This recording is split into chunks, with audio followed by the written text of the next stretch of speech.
रामकृष्णारी मित्रांनो, सर्वांना जय भीम, जय शिवराय। मित्रांनो, आज दोन अत्यंत महत्त्वाचे विषय आहेत। पहिला विषय आहे की माननीय प्रकाश आंबेडकर साहेबांनी प्रभू रामचंद्राच्या मूर्तीच्या प्राणप्रतिष्ठेला जाण्यासाठी नकार का दिला। आणि दुसरा विषय आहे मित्रांनो, काँग्रेसचे नेते विजय वडेवंटीवार म्हणाले की जर माननीय प्रकाश आंबेडकर साहेब काँग्रेस सोबत जर आले तर कोणता माईचा लाल आम्हाला अडवू शकत नाही। मित्रांनो, रामाविषयी मी अनेक वेगवेगळ्या व्हिडिओमधून त्याबद्दलची माहिती दिलेली आहे। साधू संतांचा राम आणि मोदींचा राम आणि शंकराचार्यांचा राम या सर्व रामामध्ये फरक आहे। मित्रांनो, या देशातील करोडो लोक रामाला मानतात। या देशातीलच नव्हे तर बाहेर देशातील लोक सुद्धा प्रभू रामचंद्राला मानतात। अगदी त्या पद्धतीने माझी सुद्धा प्रभू रामचंद्रावर श्रद्धा आहे। परंतु मित्रांनो, माझ्या दृष्टीने प्रभू रामचंद्र हे केवळ आस्थेचं प्रतीक आहे। माझ्या दृष्टीने प्रभू रामचंद्र हे समतेचं प्रतीक आहे। परंतु भारतीय जनता पार्टी आणि येथील मनुवादी व्यवस्थेचा राम पूर्णपणे वेगळा आहे। अर्थात तो त्यांच्या संकल्पनेतला राम आहे। आमचा राम हा चराचरामध्ये आहे, प्रत्येक कणाकणामध्ये आहे।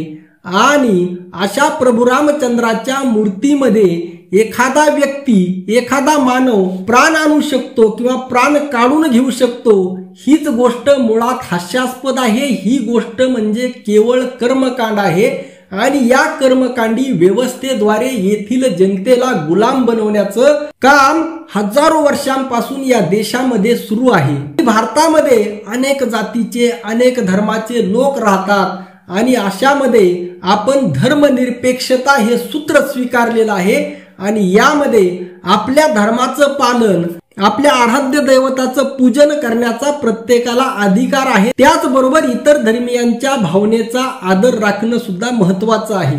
परंतु मित्रांनो, सर्वांना माहित आहे की अयोध्येमध्ये जी प्राणप्रतिष्ठा सुरू आहे, जो कार्यक्रम सुरू आहे, तो केवळ आणि केवळ भारतीय जनता पार्टीचा आणि केवळ 2024च्या निवडणुका डोळ्यासमोर ठेवून केलेला कार्यक्रम आहे।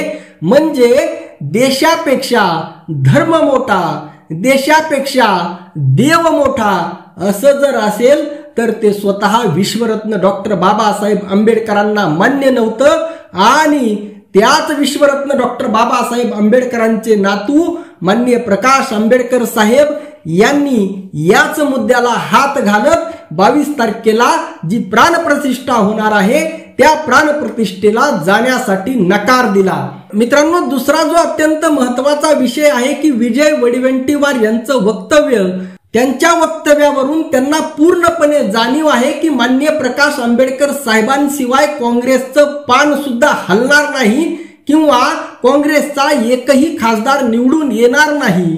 त्याचबरोबर काँग्रेसच्या जेवढ्या समस्या आहेत त्या सोडवण्याचं काम केवळ माननीय प्रकाश आंबेडकर साहेबच करू शकतात। मग असं असताना विजय वडेवंटीवार साहेब घोडं आडलंय कुठं? मित्रांनो, या विषयावर मी अनेकदा बोललेलो आहे, भरपूर बोललेलो आहे। परंतु जे विषय करंटमध्ये चर्चेमध्ये येतात त्या विषयाची चर्चा करावी लागते, मुद्दा म्हणून करावी लागते। आपल्या माणसाची, आपल्या नेत्याची चर्चा ही आपण मुद्दा म्हणून करावी लागते किंवा मुद्दा म्हणून घडवून आणावी लागते। आपण आपल्या नेत्याची जितकी जास्त चर्चा करू तितका त्यांचा प्रचार होणार आहे। विजय वडेवंटीवार साहेब, तुम्ही जे विधान केलं ते विधान तर आम्ही अनेक दिवसापासून म्हणत आहोत की तुमचं पान वंचित बहुजन आघाडीशिवाय हलणार नाही। त्यामुळे तुमच्या मनातला अहंकार, अट्टहास, दुराभाव, दुराचार सोडून द्या आणि वास्तव पहा, अहंकार सोडून द्या। या कल्पनेच्या, या भ्रमातून बाहेर या।